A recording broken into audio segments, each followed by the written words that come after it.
Smart Ideas, la chronique de l'innovation éco-responsable avec Jean-François Deschamps. Bonjour. Bonjour. Bienvenue, vous êtes le cofondateur d'Elicit Plante, entreprise charentaise créée en 2017. Avec quelle idée de départ ?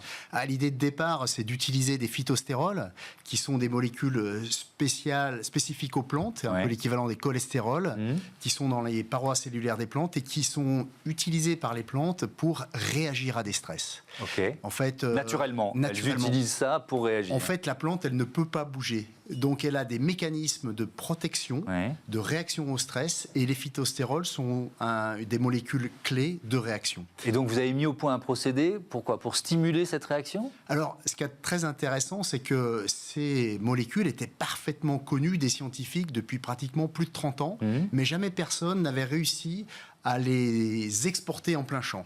Parce que c'est des molécules, des lipides, donc grasses. Donc vous voyez un petit peu, quand vous mettez une goutte d'huile dans de l'eau, ce que ça fait. Donc c'est difficile à disperser sur les plantes.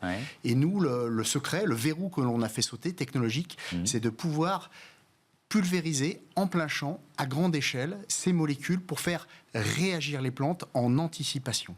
Qu'est-ce qui se passe quand vous avez pulvérisé votre produit ? Comment réagit la plante ? Qu'est-ce qu'elle fait en fait, en quelque sorte ? En fait, c'est un peu le même principe qu'un vaccin, puisqu'on introduit des quantités très faibles de ces phytostérols, mais comme pour un vaccin pour l'homme, cela déclenche une réponse métabolique dans la plante qui permet de mieux résister à des plantes. Et ce qu'il y a d'extraordinaire, c'est que c'est préventif, mais que ça dure tout le cycle de vie de la plante, et même pour des feuilles, par exemple, qui n'existent pas encore.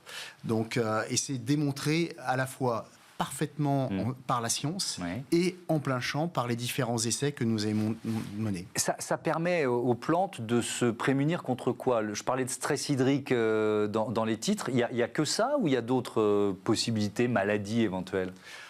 Tout à fait. Alors, très bonne question. En fait, ce qui est particulier avec les phytostérols, c'est qu'ils sont propres à chaque espèce de plante et propres à chaque stress. Donc, nous, notre première génération de produits, elle était plutôt focalisée sur les grandes cultures, donc maïs, soja, tournesol, et plutôt pour des stress hydriques, donc un peu le manque d'eau. Mais là, on est en train de développer des nouvelles générations pour plus de cultures et tout stress climatique. D'accord, donc ça pourra concerner de plus en plus de plantes et pour plusieurs types de défense. Vous venez de recevoir le trophée des futures licornes remis par nos confrères de Challenge. Bravo, félicitations. Alors, au-delà du coup de projecteur médiatique, vous êtes quoi ? Vous êtes dans un moment où tout le travail qui a été fait est en train d'éclore, puisqu'on parle de plantes ?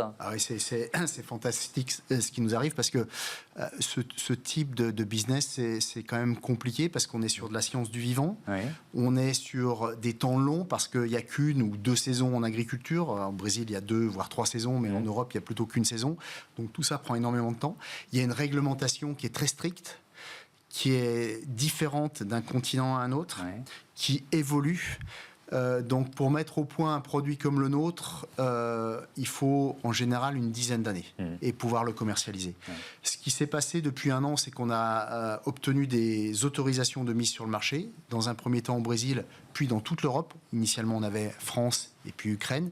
Et donc là, on est en phase de commercialisation à grande échelle sur tous ces pays. Avec une levée de fonds dans les tuyaux, c'est ça ? Voilà, on est en train de finaliser une levée de fonds pour accélérer notre développement à l'international, avec l'objectif de faire une centaine de millions d'euros de chiffre d'affaires assez rapidement.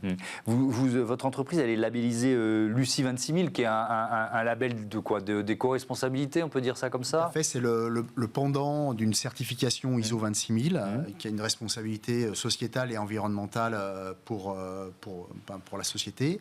Nous, notre fierté, c'est dans notre business model, c'est qu'on reverse 3 fois plus de valeur créée aux agriculteurs. C'est-à-dire que quand on gagne 100, l'agriculteur, nous, il gagne 300. Et ça, c'est très important parce que les agriculteurs sont les premiers exposés aux impacts du changement climatique sur la planète. Et ça, c'est vrai partout sur la planète, en France, dans les pays de l'Est, mais aussi au Brésil, en Chine, aux États-Unis. Merci beaucoup, Jean-François Deschamps, et à bientôt sur Be Smart for Change. Voilà, c'est la fin de ce numéro de Smart Impact. Merci à toutes et à tous de votre fidélité. Je vous dis à demain pour une nouvelle émission.